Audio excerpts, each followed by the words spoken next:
The third section of the form allows you to customize your comparison groups. We provide a brief introduction at the top of the section and links to some useful resources, including sample reports that will display how your comparison groups will appear in those reports. And also, in particular, I would draw your attention to this first link. Read more about customizing your reports and how comparison groups are defined. If you click that, it's going to open up a page with some very detailed information about strategies and food for thought about building your comparison groups. And it also includes some videos, including this series of tutorials and some other what we hope are useful resources for you, whether you're returning or a new NSSE participant, to help you craft your comparison groups. Okay. One other thing to note in the top here in the setup to the comparison group customization is there's a link to download the Excel file with the characteristics for all current and prior year institutions. This information is integrated within the form itself, but we know it's sometimes useful to be able to download an Excel file to share with people on your campus that list all the details that they could want to know about the comparison groups you've selected. So that's why we provide that file. Another thing to note, and I'm going to cover this in greater detail later when I talk about the differences between the 2021 and 2025 Carnegie classifications, is that the 2021 classifications are only available through that Excel file. So because the 2021 classifications have been phased out, they've been replaced in the report form itself. But we know some of you may have been using it across the years to craft your comparison groups. And so thus we've included it in the Excel file. If you really would like to continue using it, it's there for you to review. Okay, so with that set up, everyone will see at least 3 comparison group sections. These comparisons represent the core NSSE survey. If you participated in a consortia or a module, you're also going to see up to 2 additional comparison groups for these item sets. For example, the test case I'm displaying on my screen right now has participated in a consortium and a module. So they have 5 comparison groups they can customize, 3 core groups plus the 2 additional groups. The difference between the comparisons designed for the core survey and those associated with additional question sets is the number of institutions you can select from. Because all institutions administer the core survey, you may build these 3 groups using any of the current and prior year institutions that have also done so. With the additional question set, you're understandably limited to a smaller group of current and prior institutions who administer that same item set. Initially, you're going to see a statement telling you that no institutions are in your currently selected comparison group. So as you see here in my example, all the counts are 0, there's no labels, everything's empty. So you do need to take an action to set up each of these comparison groups. As you customize each of these groups and then return to this main landing page, it will provide you feedback on the label you selected for the comparison group, how many institutions you selected, whether you customized the group or took an NSSE default, and finally, a list of the institutions that comprise each of the groups. As mentioned earlier, initially your comp groups are going to be empty, so you need to click the edit for each of these comparison groups to identify what institutions we should include.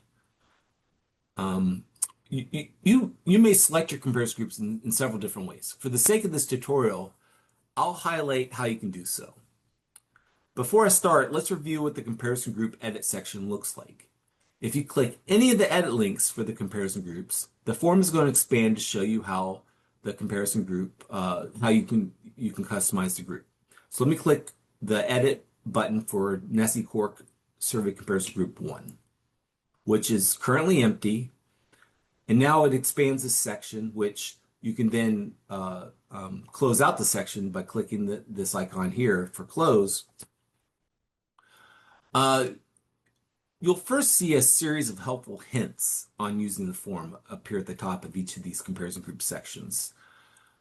Please review these instructions before proceeding, especially if it's been a while since you've worked with the nested comparison groups or if you're a new user. And these instructions are going to appear the same at each of the comparison groups. So each of the comparison groups needs to be able to stand alone. So you're going to see some similar instructions and features within each of the comparison group selections. After setting up the after setting up the comparison group, next you'll see a comparison group label, and that's this first little tidbit here. Again, initially the label is going to be empty, and if you end up customizing your comparison group, please just be sure that because of the mechanics of setting up the groups down here and the comp group labels up here, please be sure that after you've set up your comparison group that you pick an appropriate label to represent that comparison group that describes them very well. Because you have 20 characters. Again, when you're sharing this with folks on your campus, it's useful to select labels that are easily understandable to folks, that they know what you're talking about when you're presenting these comparison group results. After that, we provide a text box for you to enter notes about how you construct your comparison group. And we will provide these notes back to you with your selected comparison groups report. And we encourage you thus to document how you, in great detail, how you decided to custom your comparison groups here. And this will serve, although the label is going to travel with all your reports, the details of how you construct your group is going, it'll be something you would find useful for reminding yourself in prior amends what you did for your nested comparison groups. We next display a variety of institutional characteristics to support your construction of your customized comparison groups. The next section shows you what criteria are available for use in the form for customization and what your institution's classification is under each option.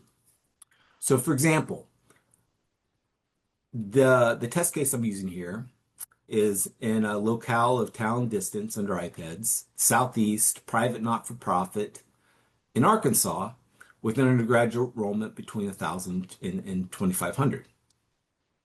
Also, as I mentioned, the 2025 Carnegie classifications are listed, and their classification, the sample schools classifications are also listed here for them to review. All right.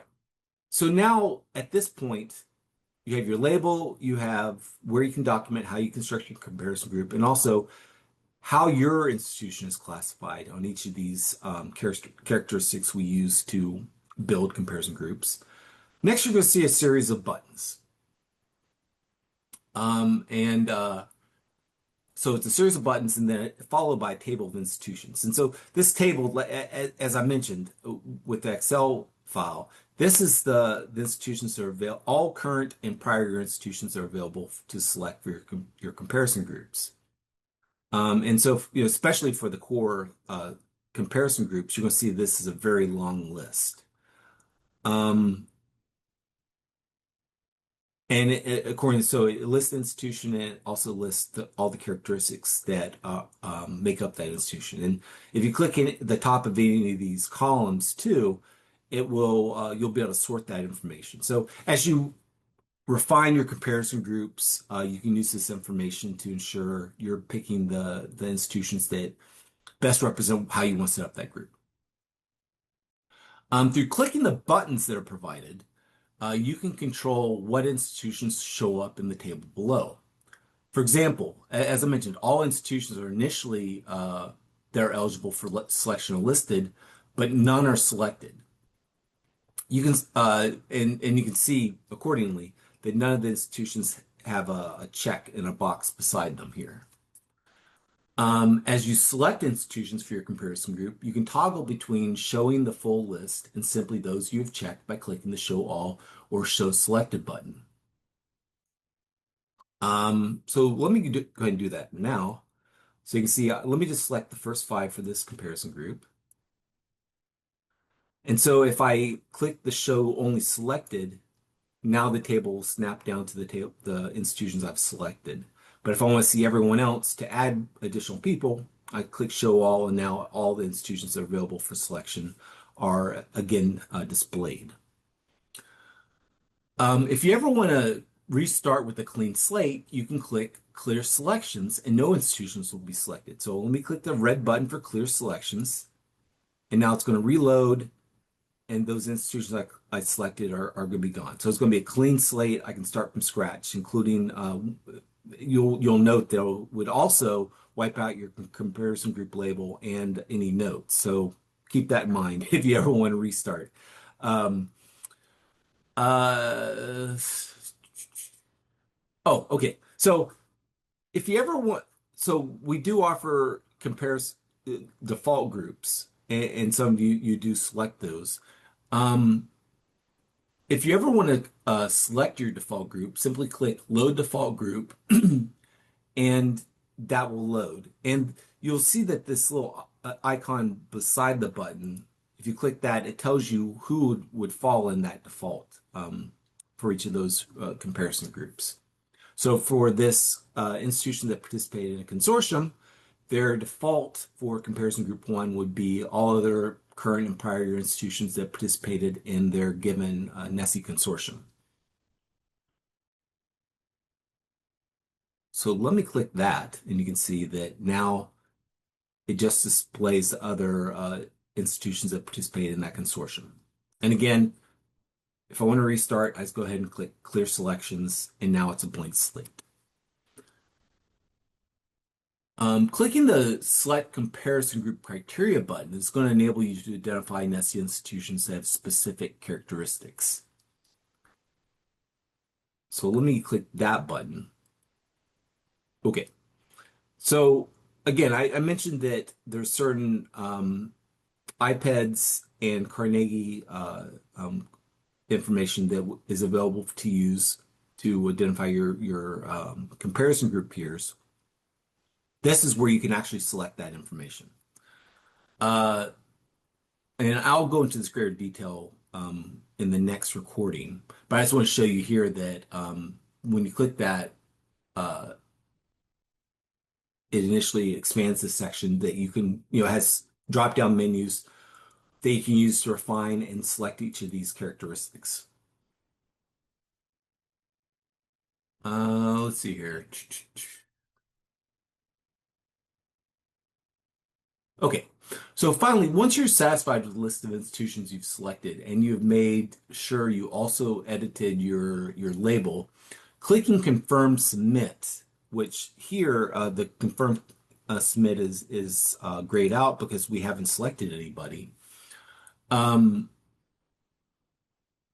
it's important to note that if you exit this section without clicking Confirm Submit, your changes will not be retained. So if you, let's say, I want the first five institutions again.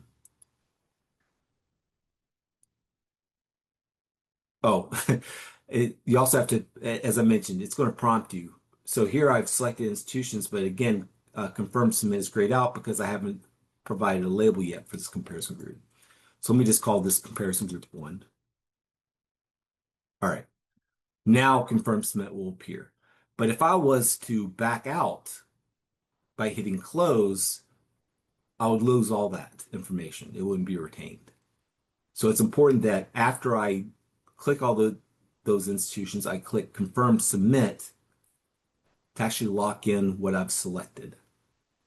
So now the page is going to reload, and now it shows a done with the check mark beside NSSE Comparison Group 1, and then it gives the feedback of I picked a label, it was a group I customized versus taking the default.